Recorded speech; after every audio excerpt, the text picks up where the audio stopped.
Welcome to episode 12 of the We'll Bring the Popcorn Entertainment Podcast. I'm Brad, this is Josh, and on today's show, we're going to give our thoughts on the first two episodes of X-Men 97, episode 5 of Shogun, and our film review of Ghostbusters Frozen Empire. Yeah, that's right, and unfortunately, we'll start today's news with another passing in the industry, somebody that's not necessarily as well-known of an actor, but they have a big part to play in the movie-making process, and that is casting director Diane Crittenden, who was most notably casting director for Star Wars A New Hope. She went through several thousand candidates before finally landing on the magical trio of Harrison Ford, Carrie Fisher, and Mark Hamill. So obviously one of the best castings of all time. I mean, Star Wars is one of the biggest properties ever, and her passing, I mean, her casting that is, changed the game of that type of film. Like, you wouldn't know if that movie would have even been as popular had they casted different people. Could you imagine somebody else playing Han Solo? Can't look back and see that Luke or Leia or Han was played by someone else. So yeah, she had such a huge impact on Star Wars and with that. So yeah, our condolences to her family. 82 years old. She had a good long life, but it's never great when someone passed away. But she had such an impact just from that one film that she did. Yeah, and we wanted to show a little bit of love to some of the more unsung heroes in the filmmaking industry. Like, casting directors are super important for these films being successful because they put the ensemble together. And we've seen bad casting decisions. We see unbelievably amazing casting decisions, and these people play a huge part on it. So just wanted to show a little bit of love to Diane Crittenden for absolutely nailing it on the casting of Star Wars. So condolences to her and her family. And we unfortunately had another passing with Emmett Walsh, which you may not know his name if you Google his name looking up. Once you see his face, you're going to know him. The guy has been in over 220 films. Yeah. He's been in Blade Runner, Knives Out, The Jerk. He was in Home Improvement, and he's been in just about everything. Like, his face, his voice once you see him. He passed away at 88. We want to just offer our condolences to him as well, because he wasn't a big name out there, but you saw him everywhere. You knew his face. You knew who he was, and he did great things with, he was a character actor, a background actor for a lot of the times, wasn't really a leading man in anything, but he was a guy that you just always saw there, and I'll miss seeing him in film. Yeah, it's one of those, like, it's like you said, you Google the guy's name and, like, the images that pop up, it's one of those, oh yeah, I recognize that guy. Like, I remember him from, insert film here. Like you said, he did over 200 films, so everybody probably knows a different film that he was in, so if you definitely take the time to at least Google his name, check it out, see where you recognize him from. Maybe let us know in the comment of the video where you recognize him from as well. So kind of shine a little bit of a light on him and, these character actors that you just see in so much that never really get a chance to star in anything, but play, bit roles in just about everything. Those are important, important actors as well. Yeah, because once I saw his picture of that he had passed, I'm just jumping back to scenes that I remember him in movies I remembered him in. Like, yeah, I remember him, and he had a great little role in this and that. But like I said, there's so much he was in. So yeah, leave a comment. Let us know what you may remember him from, and your comments on Diane's passing as well. Do you think anybody else could have played these characters that she cast? Like, she did such a job that has lasted 40 plus years of everyone still obsessed with Star Wars. Yeah, for sure. Just let us know what you think below. And moving into our news for the week, Spider-Verse is coming out with a short film called The Spider Within. It's coming out on Wednesday, March 27th, only on YouTube though. Yep. So they're putting it directly on YouTube. It's a free short film. It's going to deal with Miles Morales as he experiences a panic attack that forces him to kind of confront the manifestations of his own anxiety. It's kind of like a very specific mental health directed short film with a character that, we both especially know and love, and, the Into the Spider-Verse and Spider-Verse films that we, have praised multiple times here on the show. I'm excited to see this. I don't know how long it's going to be. I didn't really see how long, if you knew any more details about that than I do, but it's definitely something I'm looking forward to seeing. Yeah, me too. I didn't see what kind of running time. It could just be a couple minutes. It could be 5-10 minutes. A lot of this stuff can vary a lot, but I'm looking forward to it. And it's kind of good timing too, because this week originally, the last week or this week was when Beyond the Spider-Verse, the third and final film of the trilogy, was supposed to originally be released. So now we're getting this little short to kind of hold us over. But yeah, I'm excited. I loved both of the Spider-Verse films that have come out so far. So I'm interested to see what they do with this little kind of, like you said, mental health short and see how they handle them. Sounds like a more dramatic little short in that universe. And Shamik Moore is obviously will play the voice of Miles Morales in this as well, which he has in the first two films. So you're getting that continuation as well, and I'm excited to see the story they tell. We're big proponents of mental health and talking about things that we're going through, and just dealing with our own day-to-day lives and issues, and talking openly with people and people you care about, and we're big proponents of that as well. So it's definitely something that I'm excited to check out and see what kind of story they do tell about it, because busting down that stigma of talking about your mental well-being is pretty important for both of us. So we're excited absolutely for that. Yeah, so I'm really interested to see how they handle that. And yeah, anxiety, mental health, everything. Be open, talk to those you love about it. And it should be an interesting little short film to see. Now, in past episodes, we have talked about remakes and reboots and all this stuff, and we got a good pile of that happening this week. Yep. So a new live-action Popeye film was announced to be in the works. So for many may not know, unless you were huge fans of Robin Williams, that he did a live-action Popeye film. The film wasn't great. He was great just because he chews every scene that he's in. So he was over the top and just, Robin is always great. And so it's interesting to see them bring Popeye back, because a lot of kids last few generations may not really know who Popeye is. So it's curious. That's a property that they're deciding to revisit. And that's exciting too, because like you said, we'll show our age a little bit, but we grew up watching, older Popeye cartoons and things of that, and it was still relatively popular. And like you said, Robin Williams did make that film back then. You said it wasn't the best film. I don't disagree with that as well. It's very forgettable, but it's exciting to see what they do with that entity now, and I'm more curious as to who they could possibly be considering to play Popeye. Yeah, I can't picture it. Have to be maybe a Saturday Night Live alum who does some really good impersonations, but it's not just the voice, it's his look, and he's got a very specific look to him too. So yeah, it's going to be very interesting to see who ends up filling out that cast. Yeah, I'm starting to think of casting options for other characters as well, like who would play Bluto as well. Mm-hmm. that would be fun. Give me Billy Butcher. No, I'm just kidding. He's in everything. He's in everything. Carl Urban, put him in it. Why not? But yeah, I don't know what kind of tone they're going to take with it. Is it going to be kind of the more campy comedy style, like a Robin Williams type film, or is it? You don't know. They're making Winnie the Pooh horror movies at this point, so you just don't know what kind of genre. Is it going to be a horror film? Who knows? The details are a little scarce in that, but the fact that they're putting it together, I'll at least keep an eye on it and see what comes out of it for sure. Yeah. And so another kind of reboot that's in the works is The Neverending Story. This was another item from our childhood. It is very much a cult classic. Yeah. I don't think it was financially huge, but, if you were born in the 80s or 90s, The Neverending Story. Sure. I haven't shown it to my kids yet because of the horse scene. Like, she's a horse lover. She is an animal lover, and I don't even have to describe that scene anymore. If you've seen Neverending Story, you know exactly what I'm talking about, and probably don't want me to go into more detail because you still have trauma. Right, like we do. 30, 40 years later. But this one is curious to see them bringing it back. Updated special effects, redo the story in a more touching, dramatic way, but it's also one of those, it's a cult classic. Should we be touching these cult classics? It's weird to see this whole, because you have this debate that keeps going back and forth of rehashing old stories and making them new again, or coming up with brand new original ideas. There's a lot of these types of stories that are a similar, template, as you will, but it could be told in so many different ways and that work. Like the hero story that you can tell umpteen thousand different ways, but it follows a very similar pattern and a very similar formula, right?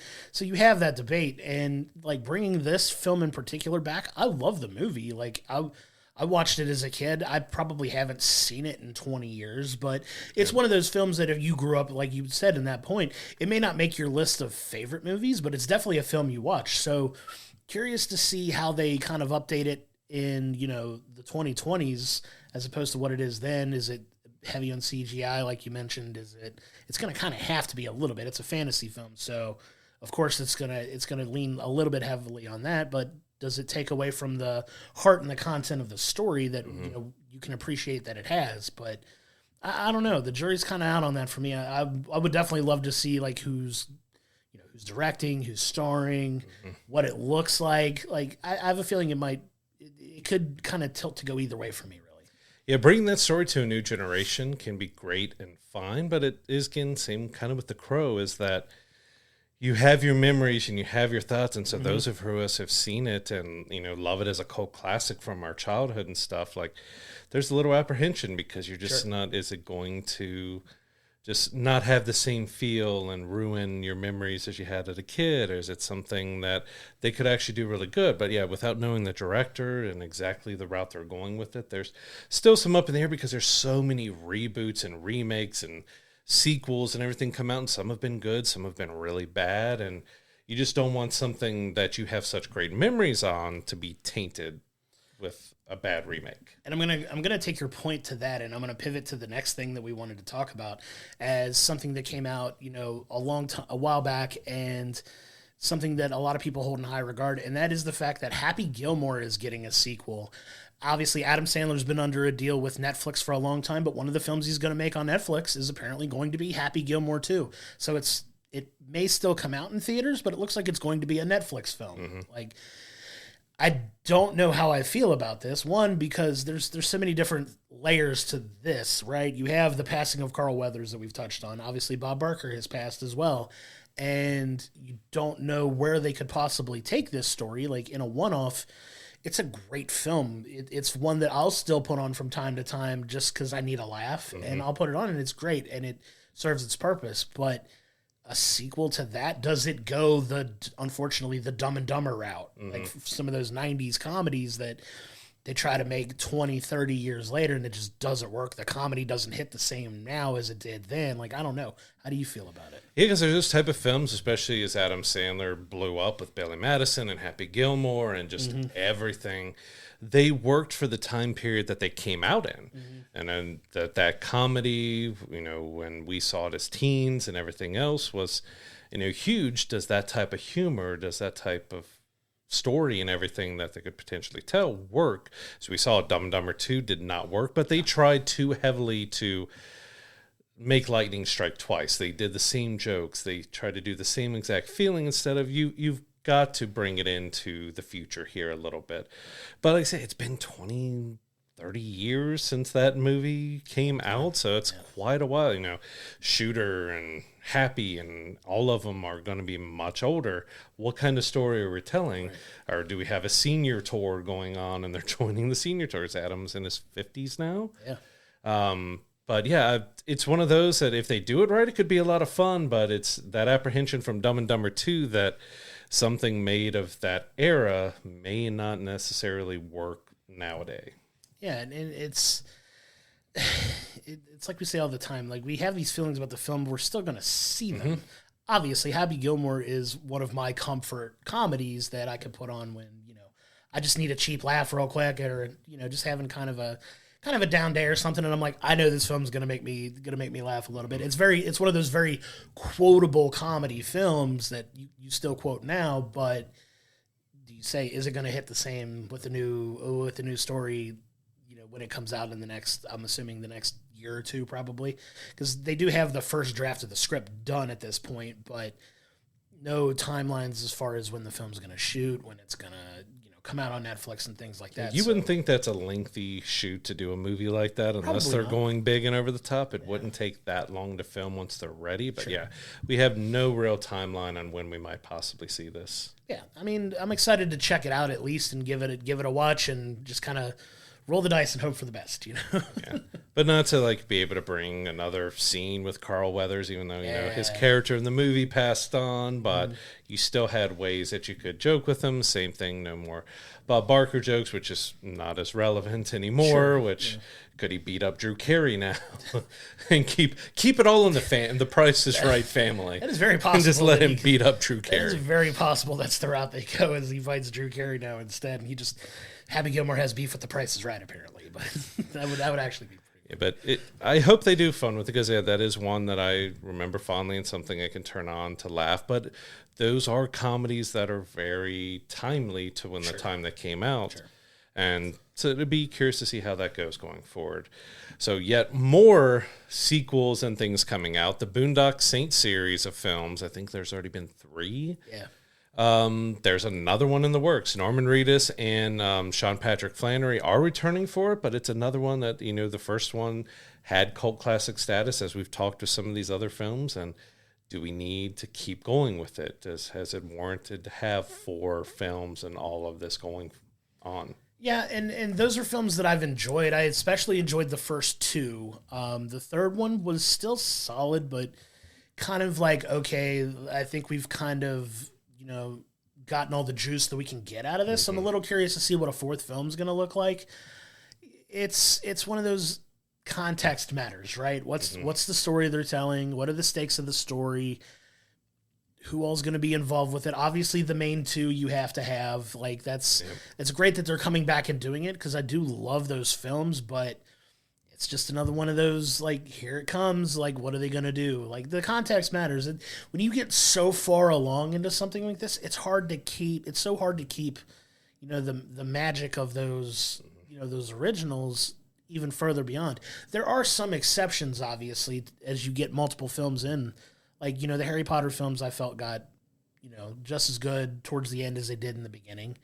But there's so many other cases to where you get to 3 films and it just there's a sharp drop off, and then God forbid you make a 4th. There are very few exceptions where that works. So it's going to be interesting to see where it lands. It does feel like they're just going to the well one too many times with the series. Like, I never envisioned when I saw the first one that it would have 4 films spread out from the original release through the 2020s, of that it's still going. Right. So, like I said, if they do a solid job with the story and stuff, then it'd be fun. But it just feels like maybe they're going back one too many times. Yeah, and we'll see what happens. Right. Yeah, we'll check it out. We'll watch it. Yeah. So moving on to a very popular show right now that's been out for a little bit at this point is the show Peaky Blinders. It's getting a live action film made as well, and Cillian Murphy is returning to, you know, play his role in that film, which is kind of exciting because Peaky Blinders is one of those like super popular TV shows right now. They've got a few seasons in at this point. I personally have only seen the first season. It's one of those I keep meaning to go back to, but with it being on Showtime, it was one of those harder for me to access consistently, but it's one of those shows I want to go back to and watch. But it's very, very popular. So the fact that Cillian Murphy's coming back to play his role in the film, it's pretty exciting news. Yeah, it's great to see, too, with Cillian that, you know, he's had some great success lately. His star power is rising. Sure. With Oppenheimer winning an Oscar. Yep. And to see sometimes when that happens, they may not want to revisit things that they've been in before. So, you know, he's coming back for the 28 Days Later franchise. He's coming back for Peaky Blinders. So it's good to see that he's still going back to things that helped skyrocket his popularity and, you know, still want to tell stories with those characters. Yeah, I love that. I wish there were some more actors that were willing to do that. I know we kind of harp on sequels and continuations and coming back to it, but it's exciting. It's exciting to see, you know, him willing to do that at least and take the chance. So we'll keep an eye on that for sure as it comes up. Now, more than news this week, we got a ton of trailers dropping this week from various different films, TV shows. So we wanted to give a brief time here to have some reactions to, you know, what was released. So the first one up is another long in the running. It's been rumored forever. We finally got it filmed. We got our first look at Beetlejuice, the follow-up to the cult. Again, I'm saying cult classic a lot this episode, but really all these films that we've been talking about are cult classics from the 80s and 90s. And so you got Michael Keaton back as Beetlejuice. Yep. You have Winona Ryder back. You have Catherine O'Hara back. Yep. We saw a funeral scene, which you were thinking that's patriarch of that family, that he's gone. And what I've loved from the trailer and hearing what Tim Burton talk about it is that he kind of rejuvenated his love for filmmaking, because he went back to a lot of physical props and puppetry and doing a lot of practical effects. And you see a brief glimpse of that with, you know, the cracking of the table and everything else. So I'm excited to see it. I loved Beetlejuice, seeing Michael Keaton back. Like, I keep forgetting too, with that man from The Flash and Beetlejuice 2 here, he's 72 years old and he does not look it. No, not at all. And it's going to be fun. That's going to be one that's got a lot of people talking. It's got a lot of buzz this week for sure. You throw in Jenna Ortega, who's also, you know, very popular right now. She's coming in to play Winona Ryder's daughter in the film, so she's going to have a prominent role in it as well.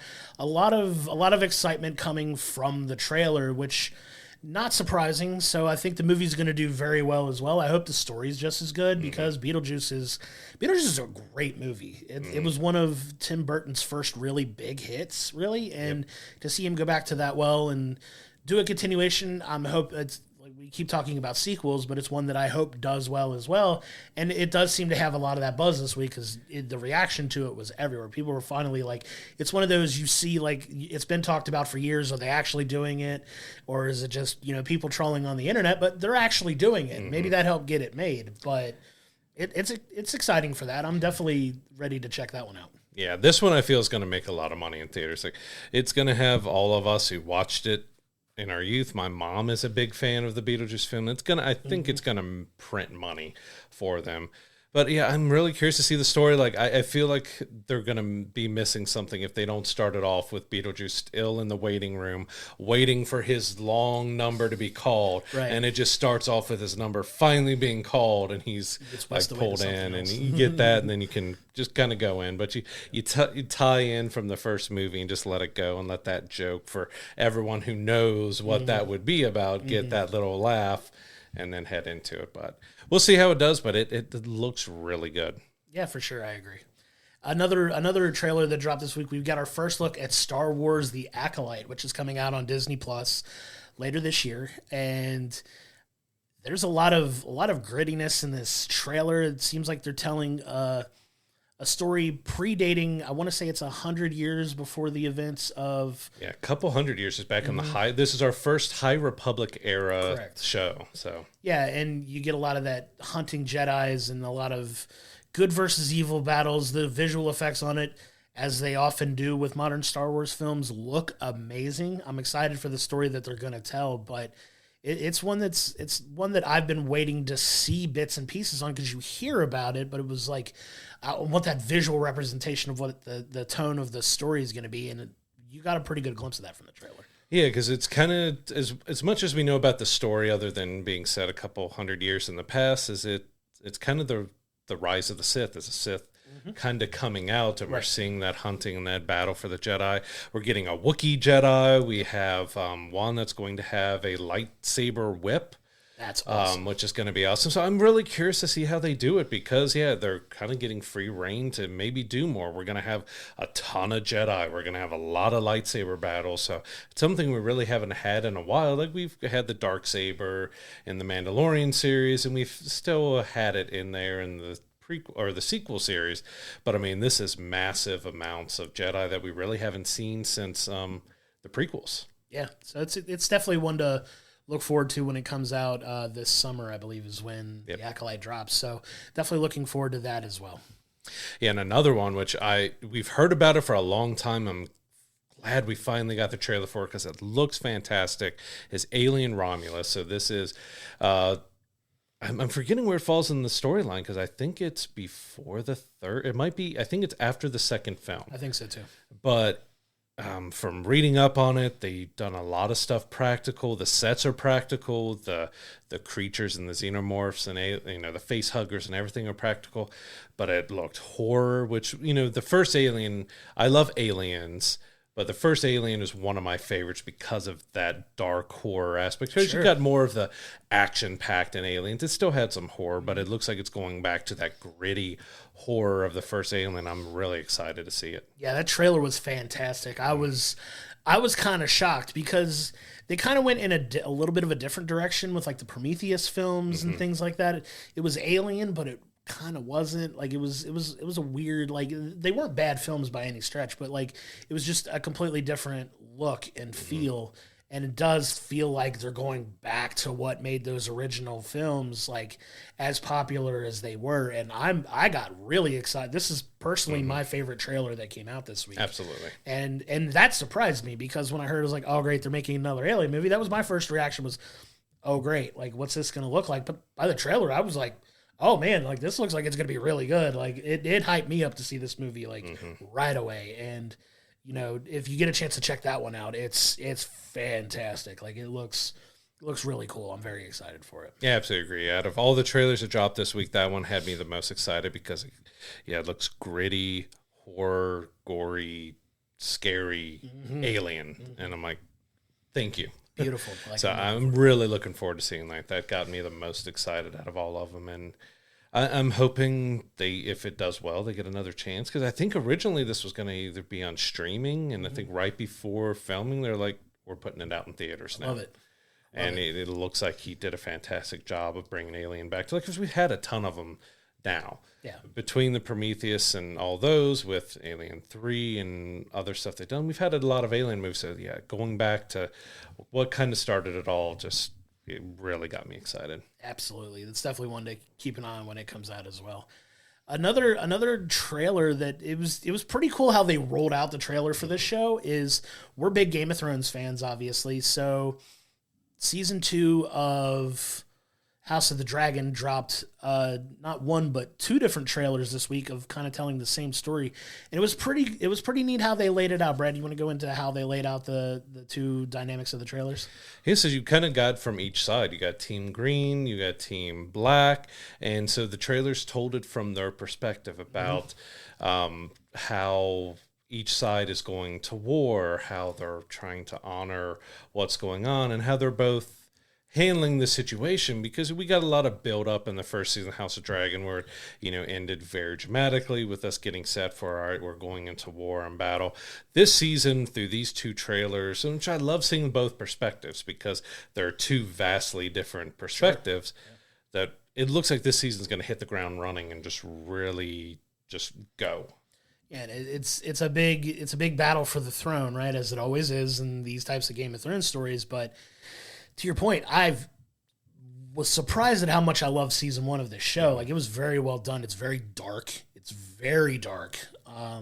Darker in tone than even Game of Thrones was, because there's some very serious subject matter that it touched on, and very violent in a lot of ways. And then there's obviously some of the other, explicit things that happen in these shows that happen in, all the other Game of Thrones seasons as well. But it's cool to like drop the 2 different team dynamics, like, because you have this very clear divide in the kingdom of people following, this family and this group, and then people following this group that feel like they're the rightful heirs to the throne. And it's cool to see each, and I recommend that you watch them both. And then there's like kind of an amalgam of the 2 that's kind of an overall one, but they split it into the 2, and it's kind of neat because you get like a feel for where each side's coming from and what they're doing, like you said. And I'm very excited to see the story that's going to be told. And we finally got a release date of June 16th. So we got the premiere date as well for that. And I'm just chomping at the bit to dive into this one because it's so good. It's always been appointment viewing for me. It's always like watch it Sunday night as soon as the episode drops kind of thing, as Game of Thrones was back when it was on as well. And the fact that this is keeping that like Sunday night at 9:00 tradition alive for me it makes me very happy. Yep. I'm excited to see it. The trailers, we waited a while to get the second season. So to finally get the trailers, get the solid date, we knew it was June. Now we have the date. I'm ready for season 2. Absolutely. So a little lighter news story. Talk about a one is that Margot Robbie is going to be producing a live-action The Sims movie. So this is based off of the video game, which, is very, it's a simulation game. You can build your home and neighborhood and go on dates and have friends and families and do a bunch of stuff through the 100,000 expansions and stuff it's had. We have Kate Herron is going to direct it. We don't know if Margot's going to be in it at all, if she's just producing. But it's an interesting property to go after because there's a lot they could do with the story, but, game-wise, it's a little kind of weird to adapt because they don't speak. They have their own language where I'm not even doing it right, but you don't actually understand. It's a mumble speak, and they've got like Katy Perry has performed songs for the game in the Simis or whatever they call the language. It's kind of weird to see if it's going to be like Barbie. Is it going to take them from the game into the real world? We don't really know what kind of story they're going to do with it, but not a lot of people were looking at Barbie in a great light to do, and we see how that did. So it's going to be interesting to see how they handle the Sims in live action. Yeah, there's definitely one of those games that it's got a very dedicated and devoted following to it. Like, I know there are people that are like obsessed with these games and like put a lot of time into building these, simulated communities and realities and things like that. And I'm curious to see, to your point, what the tone of the film is going to look like. Is Margot Robbie going to be in it? I hope she is, because she's fantastic and can star in all the good things as far as I'm concerned. But if she's just producing as well, like, she's got a pretty good track record right now for herself, and she's one of those can do no wrong in the moment kind of trajectories of her career. And taking a property like that and adapting it into a film, I'm excited to see what they do with it. And it's gonna be fun to, as we get more details as they develop this film and put it together and get it cast and everything, just what it's going to look like. So and see what kind of tone they go for, because you would expect it to be more light and silly, kind of like Barbie. Barbie had a little, touching moments to it too, because it could be done in the same way that Barbie was, or they're going to go more serious with it. Like, we don't really know, but if they handle it right, it could be a fun property to see. Yeah, definitely looking forward to checking that out as well. Moving on to a new series that's going to be set in the world of The Office. So we're getting kind of not necessarily a spinoff, but a new show taking place in a similar vein of in that world. So it's going to be, is it going to take place in Scranton, Pennsylvania? I don't know yet, but they're doing a series set in that world. It's going to be produced and put together by Greg Daniels, who did create The Office and, made it one of the most popular TV shows of all time. It's still one of those, I know people now that are like re-binging it for the 15th time that have seen it umpteen amount of times, and it leaves a lot of possibilities open for some of the characters that we love in that world to possibly make an appearance. Yeah, it comes on Comedy Central 4 or 5 times a week. I'll turn it on when there's nothing else and I just want to chill and relax. I've probably seen the series full through 4 or 5 times now. I think I still love the earlier seasons. The later seasons had its issues and problems, but it's still one of my favorite series of all time. So it's interesting to see that they're going to be doing, a new show with new characters, a new office. Where are they going to set it? I would assume it's going to be set near Scranton if it's not in Scranton, so they could have, or is it going to be in like Philadelphia, so you could have Jim and Pam pop in, or it's going to be curious to see where exactly they set it, so they could potentially have, Stanley or Phyllis or someone, because there's going to be some cameos here and there, but you just not going to have them pop up too often. But it's also, can they have lightning strike twice? Like, the British Office version was, what started it all, and it was great, and people absolutely love it, and same thing with here. But for a third time doing this premise, is it going to have the same kind of weight? You've got Greg Daniels behind it again. Just hope they have the right cast and the right story to bring this back, because it was rumored for a while it was going to be a reboot, or they were going to do a new season, and it kind of settled on that, same universe, new office, new people, bringing the office back that way, which is probably the right way in the end, because I think 19 years ago is when The Office premiered, so it has been quite a while. Yeah, and it just speaks to the staying power of the show. And you even now have, some of the cast members spinning off and doing like their own podcasts where they're rewatching the show and episode by episode and going through and talking about their experience making it and having former cast members on it.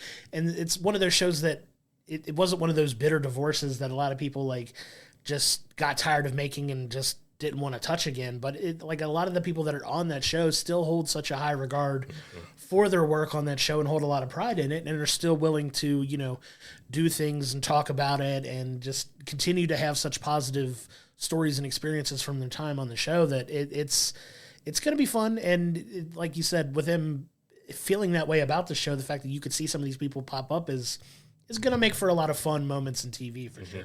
So it's definitely one to keep an eye on. He has even look at Brian Baumgartner, who was Kevin. He's been one of the highest paid cameo actors for the last few years. Like, people love Kevin.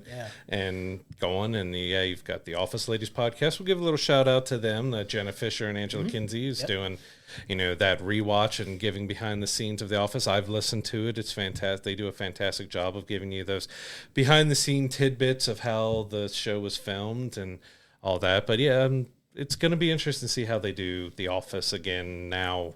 By the time we see it, it'll be 20 years after the first series premiered. It's going to be a lot of fun. Another series that's been off the air for quite a while is Smallville.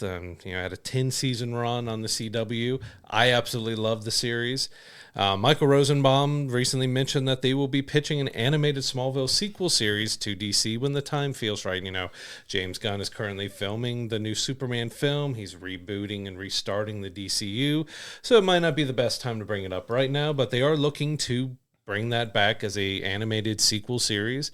Mentioning the entire main cast would come back, you know, those that haven't passed away or have legal troubles that might keep them from coming back to it. But I would be down for that, to see them reprise roles. I still think Michael Rosenbaum is one of the best Lex Luthors we've ever had in live action. He was just so good in that role. I love Tom Welling as Clark. So to have them all come back 20-something years later in the animated, I think that's about the only way you could go now, because we had Tom show up in Crisis on Infinite Earths in the Arrowverse, and of course a brief little more Clark, less Superman, but I'd love to see them bring those characters back, because it's still one of my favorite series of all time. I went back and rewatched all 10 seasons just last year. And it's another one of those shows, to your point, like you talk about, like, you know, the Office characters doing so well on Cameo. A lot of these actors that are in Smallville still do convention circuits and still do signings, and they still have like really long lines when they go and do these types of conventions, because we go to a fair amount of them as well. And when you see these actors there, like I saw Tom Welling was at a convention that I was at fairly recently, and he had a line around the room. Like it was crazy. Like those are still super popular shows, and the fact that you can still do those types of stories in an animated realm just by using your voice and not having to go through so much else, that's really cool. And the fact that they could continue on with this story, because it was, to your point, a very popular show. It lasted 10 seasons. So it was a very popular show. And the fact that they're talking about possibly continuing it on there is very exciting. I still need to go back and do a complete watch of the show. I watched bits and pieces of it, but it was on during so many other, I know you give me grief for this every time we talk about it, but it was on simultaneously with so many other things that I was watching that I kind of didn't get a chance to really watch it and appreciate it in real time. And that's definitely one that's always been on my list to kind of go through. It felt kind of daunting to me because there are so many seasons of it to kind of go in and watch it, but it's one that I'll definitely get through eventually for sure. Yeah. And they did briefly, I haven't read all the comics, they did do a continuation of Smallville in comic form. Sure. I haven't read or watched all of it, so I was curious to see if they're going to bring any of those stories into the animated realm, if they're basically adapting the comic books that continued it into it, or if they're going to kind of go their own route. But, you know, seeing him behind it and the cast behind it is good things, as long as they have some good writing and good animation behind it. I'm really excited for it. Yeah, so obviously DC's got a lot going on with their reboots. One of the films that DC's coming out with later this year is the sequel to The Joker, Joker 2, which is going to star Joaquin Phoenix and Lady Gaga. But we got a little bit more info that came out on the movie this week. There's going to be 15 or so cover songs performed in some capacity in this film, so it's definitely leaning heavily into the music part of it, and that left a lot of people confused. Like, is it a full-on musical at this point? Because it's widely acclaimed as a very brilliant original film, like when they made it, and Joaquin Phoenix did such a good job playing that dark, broken, coming into his own, becoming the Joker type character. Like, what is this going to be? Is this going to be like a complete 180, or like what thematically is going to go on in this film. Yeah, it's definitely a weird twist when you heard that it was going to be a musical and just trying to figure out exactly how they're doing it. The only way I can think of that makes sense to me, and again, they did a brilliant job at the first Joker, so I will absolutely be there to watch it. 100%. But it almost feels like maybe each song is going to be some sort of different mental break that he's going through, and so he's picturing people around him performing these songs that relate to whatever situation he's found himself in or mental stoppage or break that he's going through, and those songs are his mind trying to deal with the trauma or the things that he has happening. But it's going to be interesting to see. Like 15 is a lot of songs to go through in a film, especially if it's a musical. That's going to be most of it, but how that intertwines and the acting and stuff we get between it. Because again, we talked about it. They said it's a $200 million film, more than Dune Part 2, which it still boggles my mind that this film is, because the last one was $60 million, right, jump up to $200 million. What exactly are they doing with these musical numbers that made the budget just explode? Yeah, I'm curious about that too. I like your take on them going the mental breakdown route, because it could be just a whole of him in Arkham Asylum essentially at this point and just having mental breaks. And obviously, you know, Lady Gaga's playing Harley Quinn in this, and she's initially his doctor and his therapist at that point, and it could just be a whole, like, his infatuation with her and going through this mental break as well, and like the type of story that they tell. That it's very intriguing for that possibility. I'm hoping that that's actually the case. And that's going to be kind of the tone of the film. Like, it's going to have its campy musical moments, but it's being told in this greater, like going mentally through, you know, just everything that he's gone through and how he's adjusting to life, you know, in Arkham Asylum at this point. And just whatever story they're going to tell with this it's pretty intriguing, man. I'm excited. I'm also excited that they're keeping a lot of this under wraps, because there's not a whole lot of plot detail being shared as far as like leaks on this film. Like, you've seen a lot of photos of, you know, what they look like on set and things like that, but you're not getting a whole lot of meat as far as where the story's going with the plot. And I appreciate that, because so much you see these films get spoiled as well. They're going to talk about this and he's going to explore this. They haven't really done a ton of that for this film, and that makes me even more excited to see it, just because out of sheer curiosity. When you hear a bunch of musical numbers, you could be either set up for a lot of success if it's told, you know, brilliantly, or it could be an absolute train wreck. You don't know. You know? Yeah, it's like the photos really didn't show anything. It gives you nothing of the plot. You see how they look, but you don't have like Harley in her typical costume, if we ever will, or that could be a hallucination or something in his mind that we get a look at that. But and we've got some similar looks with her with that pattern to her clothing. But yeah, it's given nothing away. But I'm looking forward to seeing how they do this, because I said the first Joker was such a brilliantly done, psychotic trip of a movie that I'm looking forward to see what they do with the second one. Even though 15 songs, well, let's see how they do. Probably not going to be full songs for everything. The soundtrack might have the full songs, but movie-wise, I would say we get bits and pieces of some songs kind of broken up here and there. I have a feeling that soundtrack's going to be a smash hit, though. I mean, you've seen what happened with like A Star Is Born when Lady Gaga was in that film and how well that soundtrack did. I have a feeling it's going to be another situation like that where the soundtrack's just going to be a smash. You know, they wouldn't put Lady Gaga in if she's not singing, but are we going to see Joaquin sing? Because we know he can sing from Walk the Line and everything. I don't know if I've heard him outside of Johnny Cash sing. So it's going to be interesting to see if he's also singing. Because, I mean, it's a much different voice and a much weirder performance. So we're exactly what we're going to get song-wise out of his performance is going to be really neat to see how he does that. Kind of lastly here, we have Mr. Beast is working with Amazon Prime Video on a new reality show. He's going to have over 1,000 contestants and a $5 million cash prize. I mean, Mr. Beast is huge. He's everywhere. He's got into products with his candy bars and everything else. So now to see him doing a reality show with Prime Video and that many contestants with that much money, like, the man is almost unstoppable right now. Where do I sign up? Mr. Beast. I would love to volunteer. I would love to volunteer for that.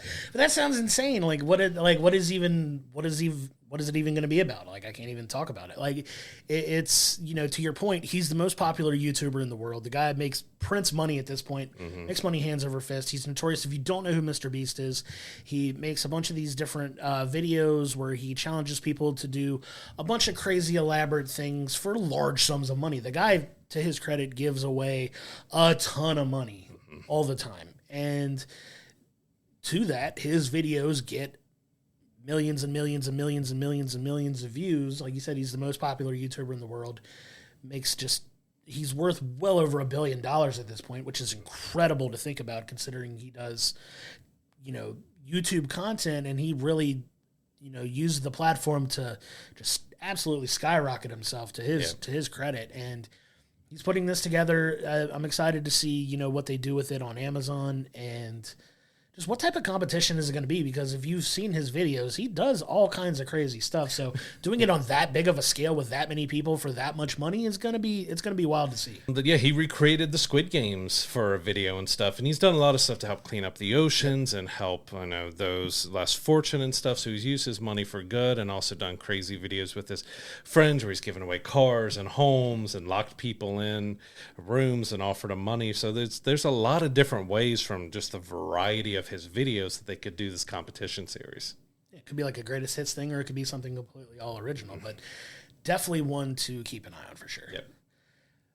Before we go into our TV review and film review for this week, it's finally happening. You've probably made it through this far of the video.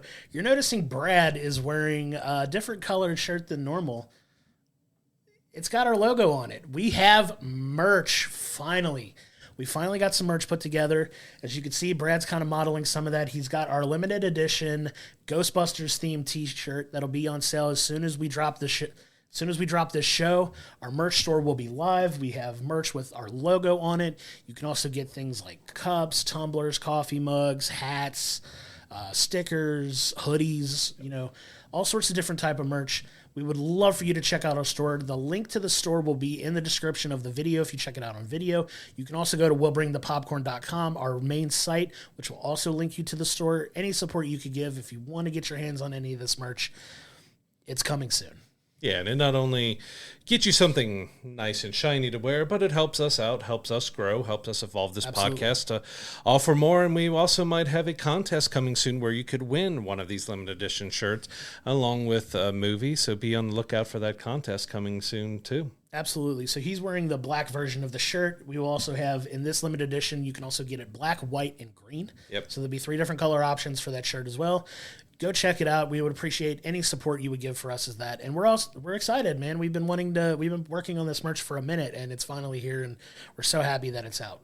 Yeah, so these hats and these mugs are something we made just for us, but we do have, you know, a variety of different tumblers and hats and stuff that'll be on there as well. And if there's something that you would want to see, either with our popcorn logo or the full word mark and everything on there, you know, type of clothing that you would love to see to be able to purchase, let us know in the comments. We can work on getting that in the store, and we'll do a few different limited runs here and there depending on the content that's coming out, designs we come up with, and we'll, you know, refresh and update the store every now and then. But we do appreciate any support that you all give us with the merch, and I hope that you enjoy. We've looked through quality and hope that we've put together a good selection of merch that you all would enjoy. Yeah, the fabric on this looks pretty comfortable, man.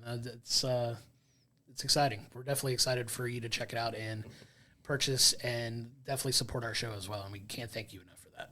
Yep. So heading into our TV breakdown, we're starting with X-Men 97. So if you're somehow not familiar, this is a continuation series off of the original X-Men, the animated series that came out in the 90s. Was it 92 through 90, or 93 through 96? Somewhere in that time. Early 97. Yeah, early to mid 90s for sure. And so we kind of start right off where it ended, and then that first time that we got the revamped intro and just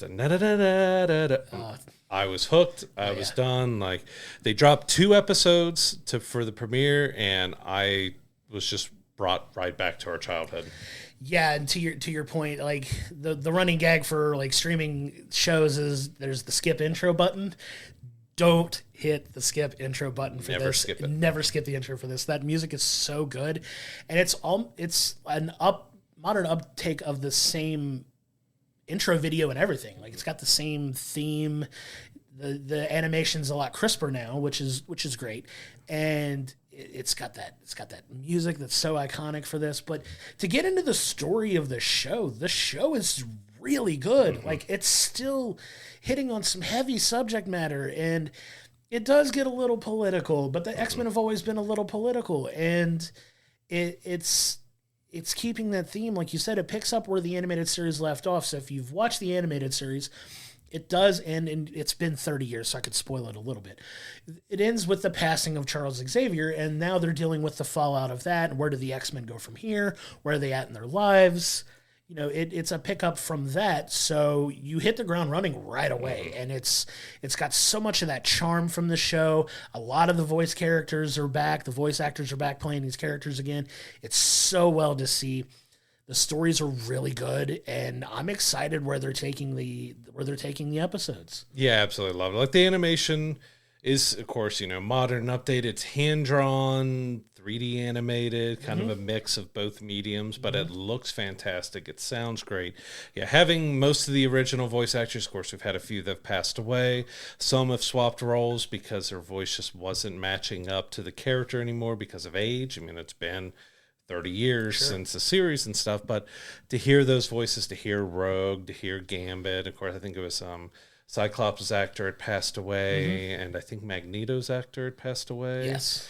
And so you got some, but they're doing a fantastic job of, like, paying homage to those actors by doing sound-alikes. Like, they sound so close to it. But yeah, the stories were, which I had to laugh a little bit. You do have one scene where you've got them, your bad group who are arming themselves up, and it looks like a Mega Man blaster, and I just had to laugh a little bit like that. Like, there's another nod to the 90s in our childhood with doing that. But yeah, we got, as we were excited from the trailer, we got Gambit jumping on Wolverine's back and charging up his claws, and we got a huge optic blast from Cyclops of doing a landing. Beautiful. Like, just all of it, like, just, I loved everything that they gave us, story-wise, animation, just seeing these characters back.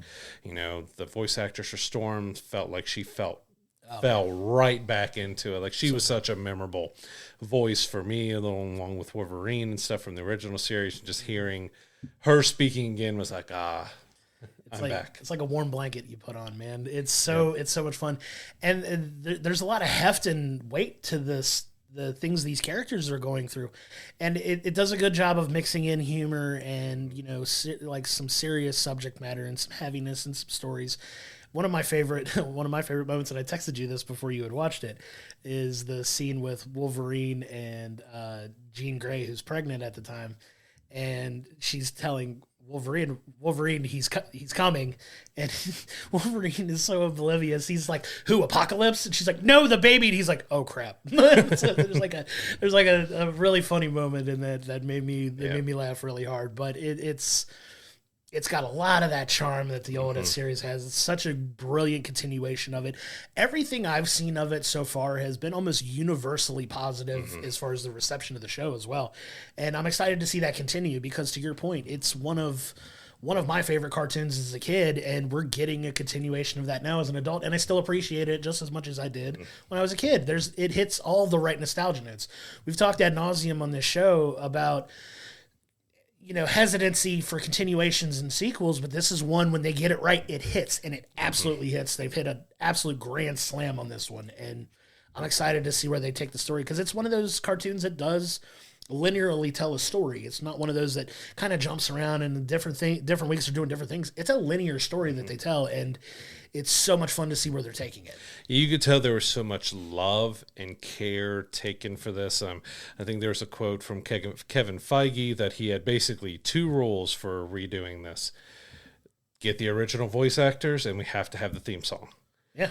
And that was his ground rules. But you could tell that they just took so much care to get the characters right again, to make sure it mattered. Like, they just did such an incredible job to bring this back. And yeah, I'm really loving what they did in these first 2 episodes, and they left us with a cliffhanger after the second episode of, you know, what could we be dealing with? Because we see a character show up that we're like, okay, right, Well, it's because we don't want to spoil anything already. It's only been 2 episodes in this premiere, but it left you with a cliffhanger to see where the rest of the series goes. Because it's only, what, I think 10 episodes or 12 episodes, something like that. Yeah.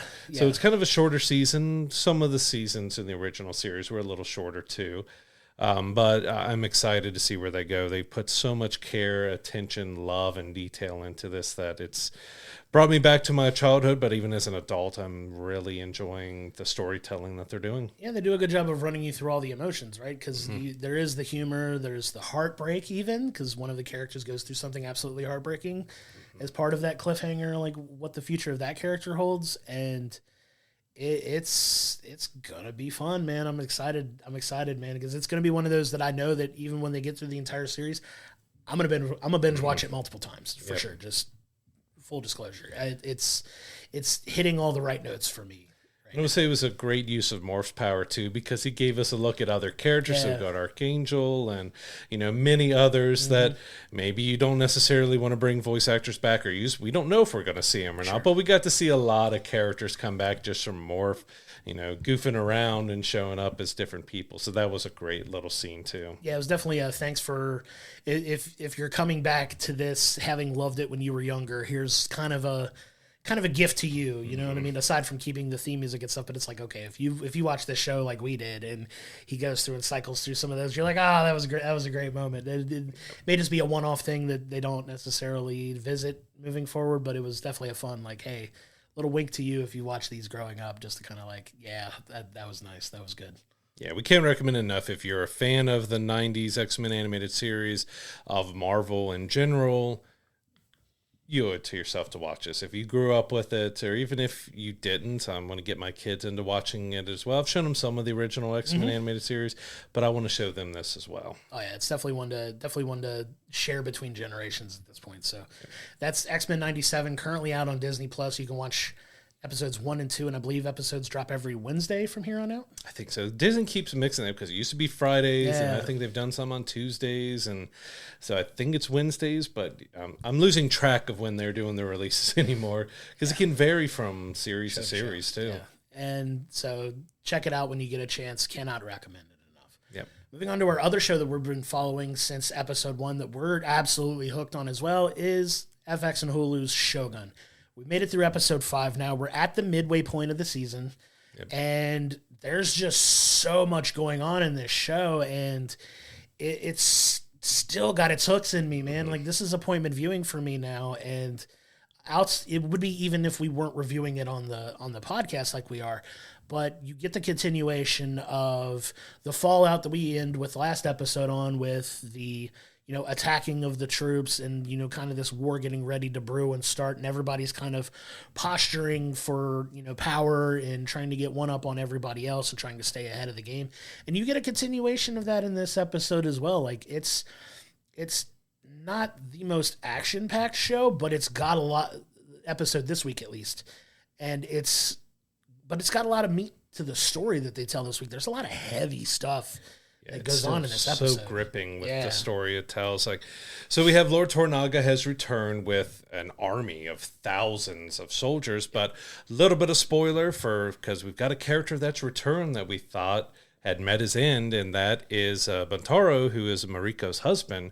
They all thought that when they escaped the city that it's always that he disappears. You don't actually see the death. So there's always that potential. Well, we find out that a group of 30 Ronin had helped him escape with only a couple remaining, and he's alive and he's returned with the army, and that adds a brand new big dynamic into this because she thought he was dead. And if we saw in the last episode with John Blackthorne, there's a little bit of a relationship and things building between them, and a little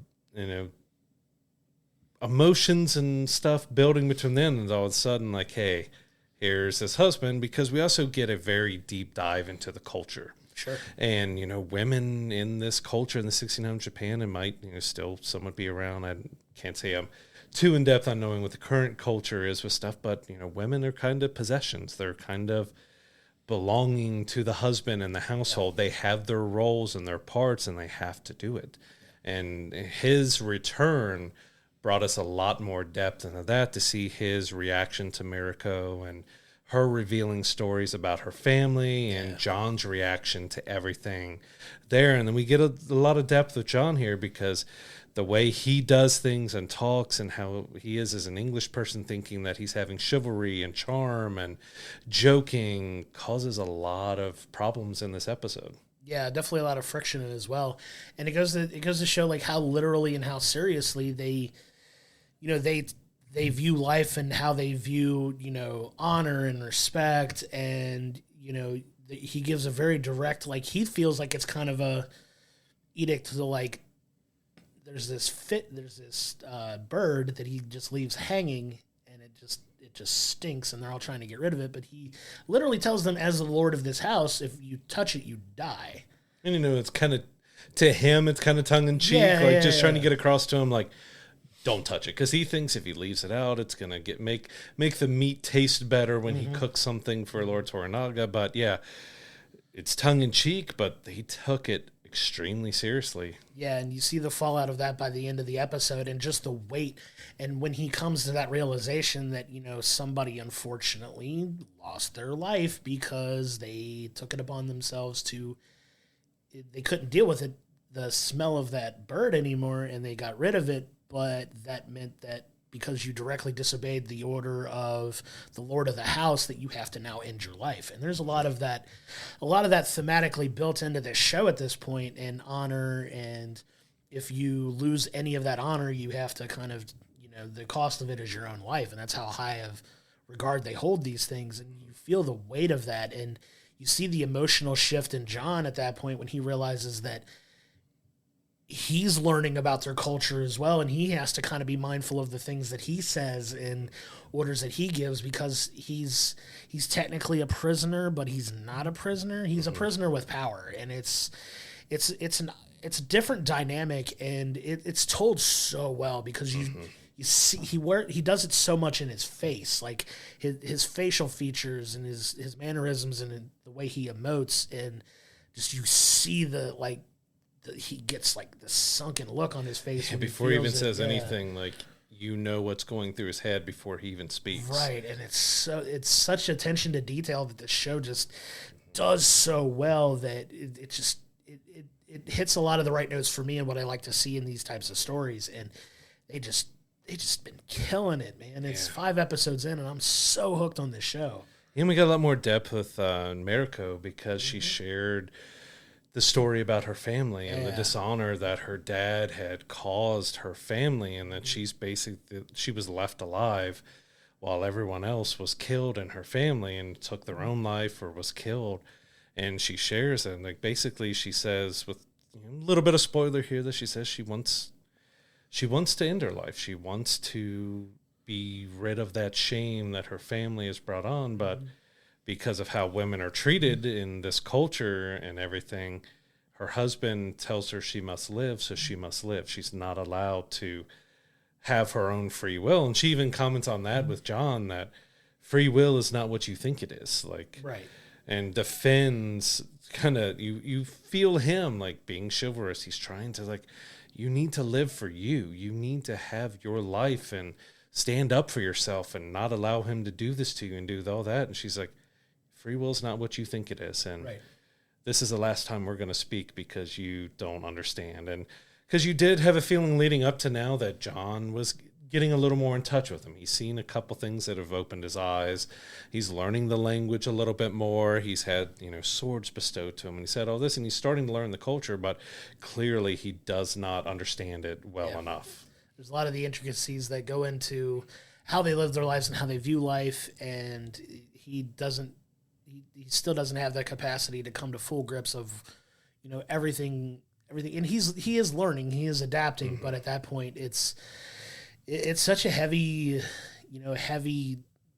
burden that he's bearing at this point. But at the same time, like, it's not all tragedy and necessarily there's definitely one of the better scenes in the episode isn't that, but it's more of, now you're playing into that interrelational dynamic between Mariko and Buntaro and John Blackthorne, where Buntaro is basically ordered to live at Blackthorne's house with Mariko, and there's this, obviously what happens between Blackthorn and Mariko in the last episode is kind of being forced awkwardly into this situation. And there's a scene at the dinner where they're trying to out macho the other to kind of like assert dominance at this point. You're drinking sake out of this bowl? Ha, I'm a real man. Giant bowl. Yeah, it's some of that absurdity it's pretty humorous, but it's also like very, it leads to, it continues to escalate as they continue to do it. And it kind of culminates with Buntaro, with the arrows and Mariko, and just an insane scene that kind of takes place that I won't spoil. You definitely want to see it to watch, but it's intense. And eventually, that does kind of bubble up between them. It leads to a little bit of a battle, if you want to call it that. I don't want to necessarily call it like a full on fight, but they do kind of scuff it up a little bit. And, you get a little bit of resolution to that, but it's going to be interesting to see where they move now, because, there's these things brewing. Like, you get to the end of the episode, and all along there's these power plays that are going on with, the council, and, Toranaga's resigned, but they're trying to fix the situation, but they can't until they hire the right person to take that last seat that Toranaga had. And you deal with some of the funny, not funny dynamics of politics now. It's like, I like this guy. Well, I don't. Exactly. I like the other person. I like this guy. Well, I don't.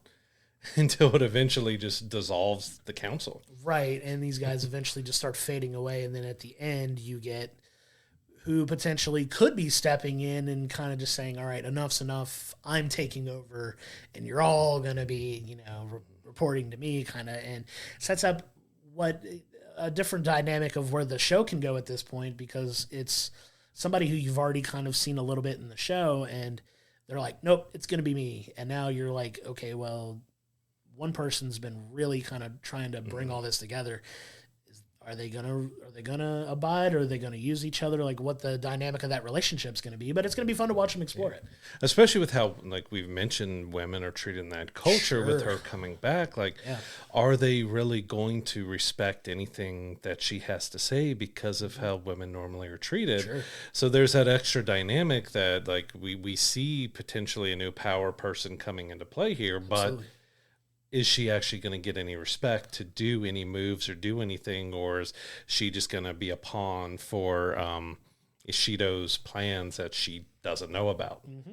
Yeah, so it's going to be fun to watch it as it unfolds over the next 5 weeks. So we'll continue to review that as well as we move along with this. We're both absolutely hooked on this show. Yeah. I'm so excited for the show to drop every week. I'm still enjoying the Hulu version of it, which I think is the way to go if I were to recommend watching this to anybody. If you can't, it's fine. You can watch the other version that's on FX.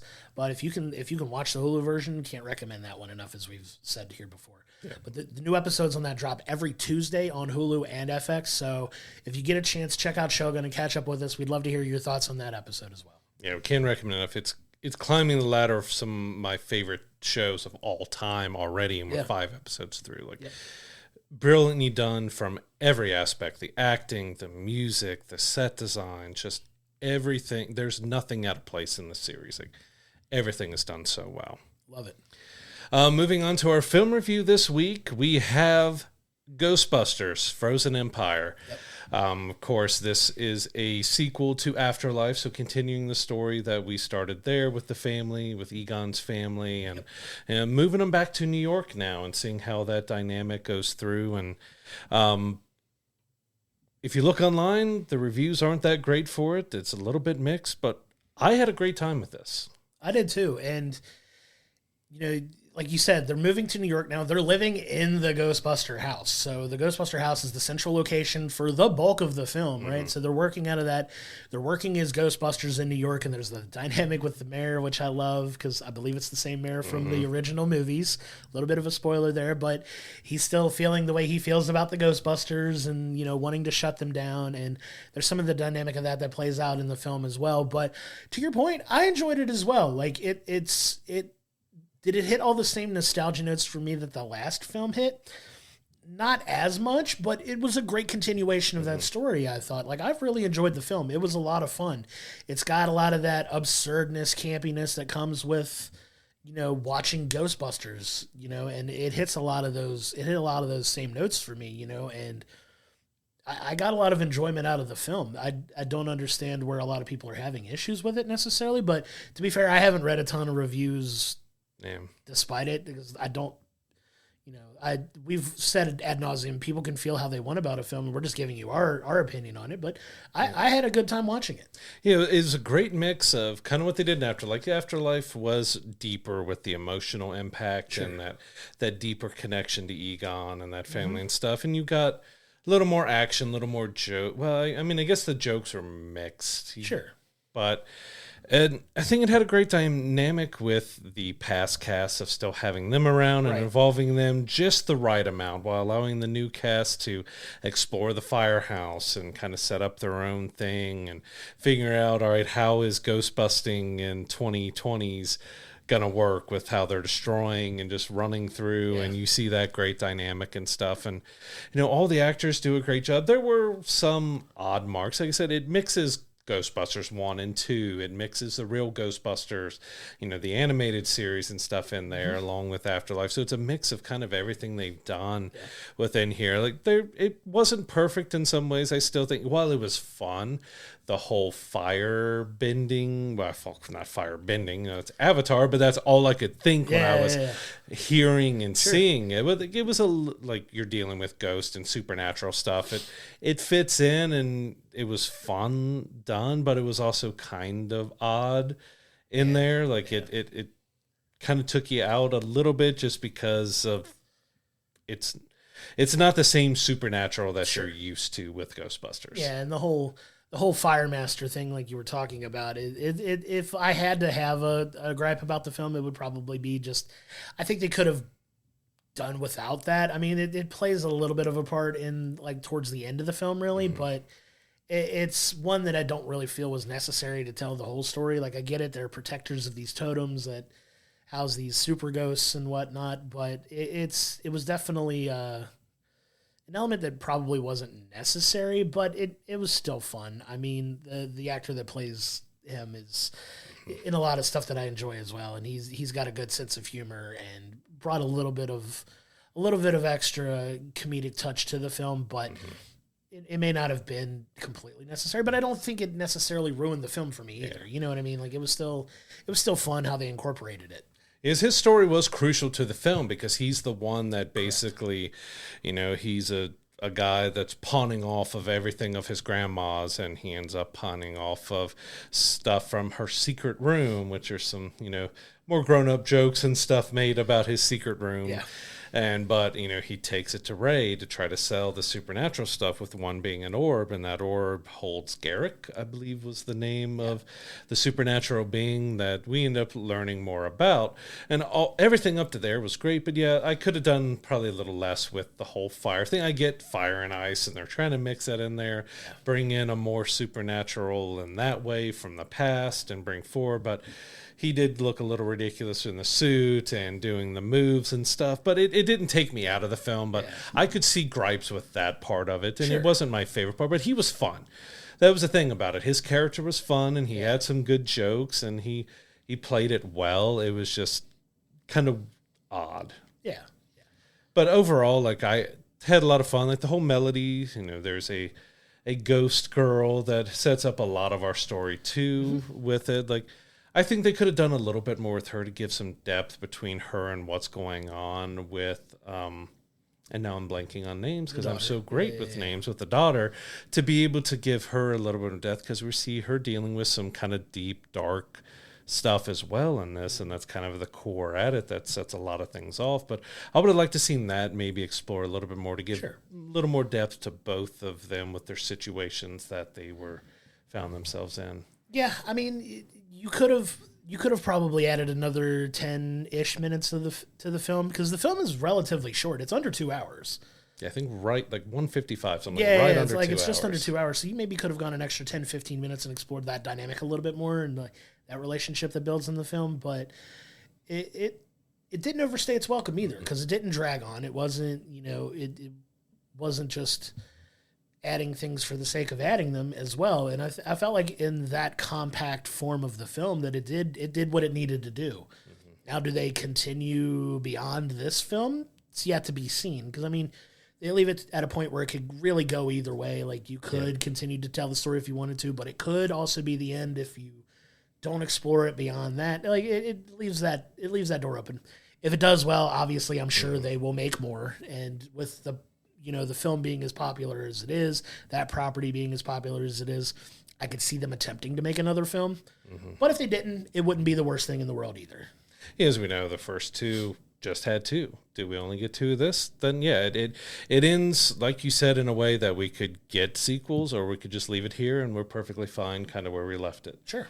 And I wouldn't mind seeing more, but you don't want it to overstay its welcome too. Like if they do another one, hopefully maybe they wrap it up as a trilogy and kind of leave it there for a little while. Paul, to kind of go back, Paul Rudd was fantastic as usual. He got kind of, as you expect, some of the best one-liners and ripping stuff off from the songs and everything else. But you also got a bit of heart because you are dealing with, from Afterlife, he's introduced to the family, and now him and the mom are dating, and you're seeing that evolution of their family dynamic, because the family dynamic is still pretty heavy and core to the story with it. And I think that was done really well. And as a dad at the end, with one of Paul Rudd's reactions to stuff, was like, yep, that's a dad reaction. I get that reaction that you just had right there. Like, yep, that's the right one. But yeah, overall, I thought it was a fun follow-up. I still probably prefer Afterlife just because it had that great connection to Harold Ramis and, that deeper emotional connection to it. And it, was paying homage to it, while this was like continuing and pulling in bits and pieces, while Afterlife was this, paying its respects to Ghostbusters. This is trying to move forward from all that while keeping the cast in there, which I said they had them just the right amount in it to allow them to have fun, go crazy, and then let the regular cast happen. But I really feel it's worth checking out. Like, absolutely. You can see some bad reviews of it. There's one place that gave it a horrible review, less than Madam Web and the 2016 Ghostbusters, which I just don't fathom. Like, everyone has their different opinion on stuff. I just still can't fathom how they rated this lower than Madam Web, because it is so much better than Madam Web ever thought it could be. I could say with absolute certainty that this film is better than Madam Web. Having done reviews for both of those now on this show, I can say with absolute certainty it is a better film than Madam Web. Don't be swayed by that. I try not to sway people's opinions too much on films, but I could say with 100% objectivity, it's a better film. If you like Ghostbusters, whether it's from the animated series to the original films to Afterlife, I've even seen some people said they didn't like Afterlife, but they like this one. So, I mean, opinions are definitely going to be varied, because it's very, if you like a little bit of horror, if you like a little bit of action, a little bit of comedy, it has it all, but it may not have enough of one thing for some people to enjoy it. But I thought they did a solid job overall, and it's well worth checking out if you have any interest in Ghostbusters at all. Go check it out in theaters right now. Yep. And we'd like to hear your thoughts on the film as well. So please leave a comment on the video and leave a comment on our socials as well. Let us know what you thought if you've seen Ghostbusters Frozen Empire.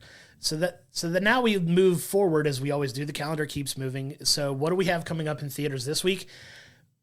Godzilla and Kong: The New Empire. So that film is finally coming out as well. We will definitely be checking that out and reviewing it next week as well, but that comes out in theaters this week. It is the next big film on the calendar. We're excited to check that one out for sure. I'm ready to turn my brain off for that one and just have ridiculous time watching, because it's not going to be like Godzilla -1 that had some depth and drama and everything else to it.